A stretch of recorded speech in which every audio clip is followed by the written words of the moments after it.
Today I'm going to talk to you about real-life treasure hunting. Okay, so there's some backstory to this and personal experience to this and a whole lot of research about this particular section of my life, but I do want to tell you guys about how treasure hunting is one of my passions, and I think it's amazing and I think it's wonderful. Of course, we all grew up loving the idea of treasure hunting, watching Indiana Jones, maybe watching Tomb Raider, maybe playing, the Uncharted games, just like that sort of idea is just like super, inspirational and adventurous and epic, and we just, if you were a little kid or even a teenager or even an adult watching these things, it lodged inside of you something about treasure hunting, right? And growing up on all of these stories, I just loved the idea of adventure. But the treasure hunting stories that I grew up on, whether it was Indiana Jones or whether it was pirate treasure stories or those sorts of things, it was always fictional. And fiction is wonderful. It's one of my favorite things. It's great. It's spectacular. But there was a specific day in my life when treasure hunting changed from being fictional to being real. I actually remember it was 2014, specifically in the later half of the year, and I was walking to my friend's apartment.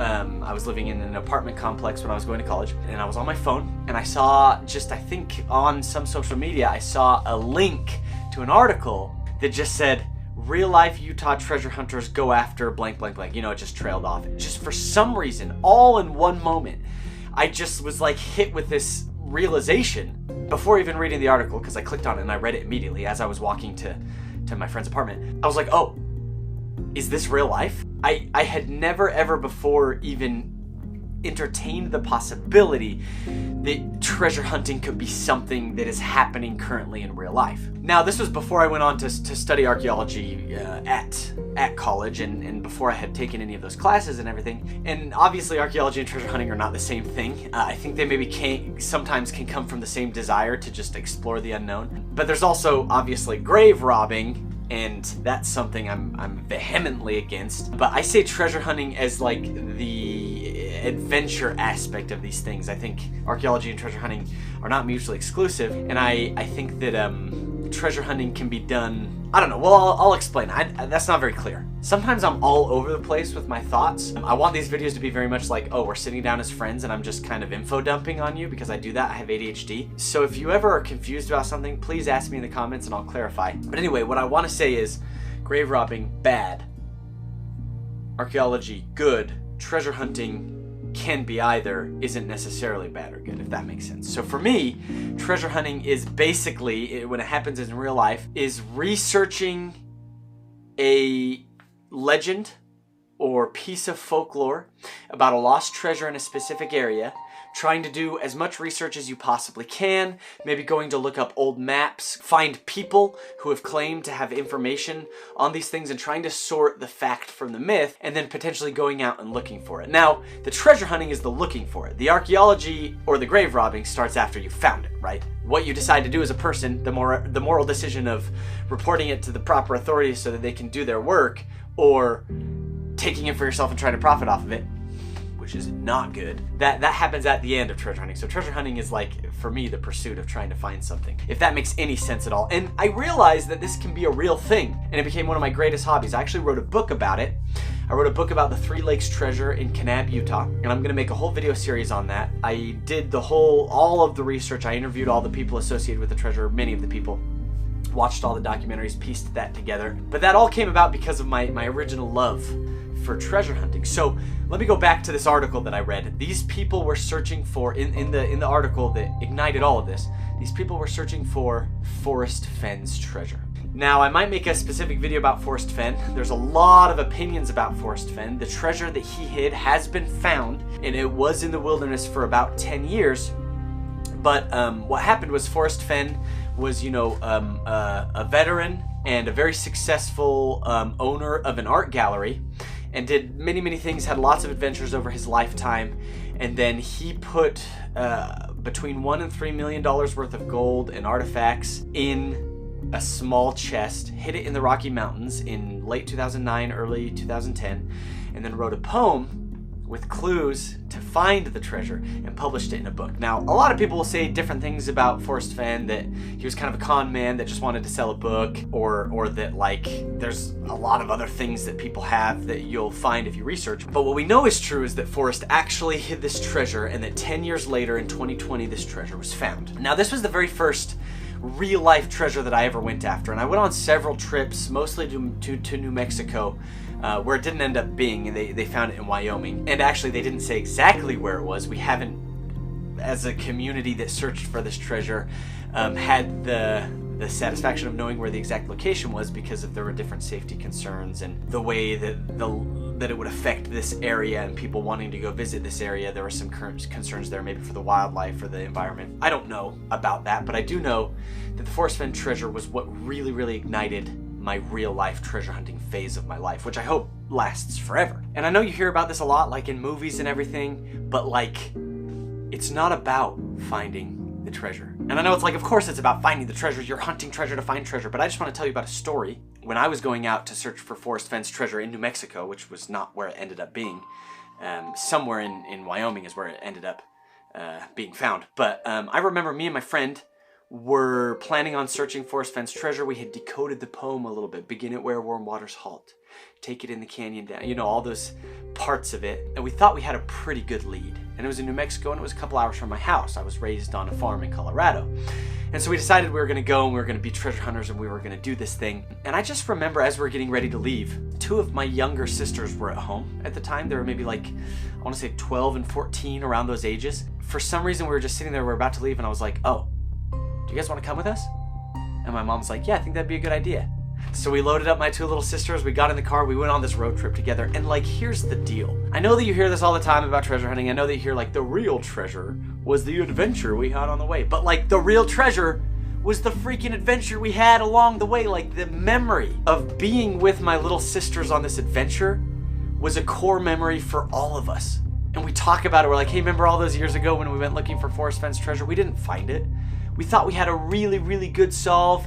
And yes, it was disappointed when we didn't locate it, and that sucked, and we felt like, oh, I wish we would have found the treasure. But like, that's something that we shared in together, and I can't overemphasize the importance of creating adventurous memories with the people that you love. Those are the things that will last your entire life. And yeah, if we had found a whole bunch of gold, that would have been the coolest thing ever, and we would have had money, and we could have spent that money. But like, at the end of the day, I truly believe, and I'm telling you, adventure is more precious than gold.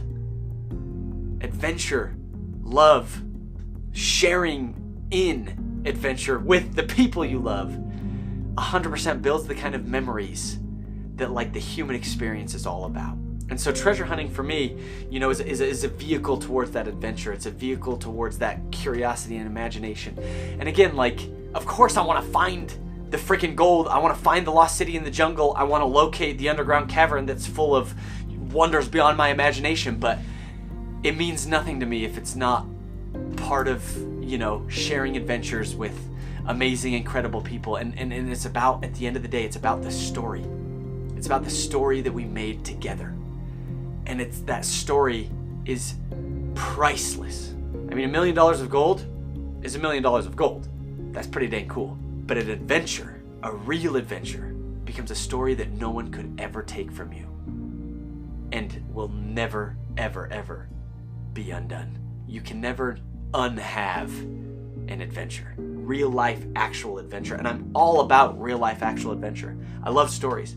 I love books. I love fiction. I love that you can go into different worlds in your mind, in these books, in movies, in video games, but I also am a huge proponent of real life, actual adventure. I don't think you have to go to, you know, a different country. I don't think you have to spend thousands of dollars on plane tickets. I think that you can have an adventure in your own backyard. And that's why I love what Forrest Fenn did, because he created an adventure for thousands and thousands of people to get outside, get up off the couch, and go out into the Rocky Mountains to just like be in the real world.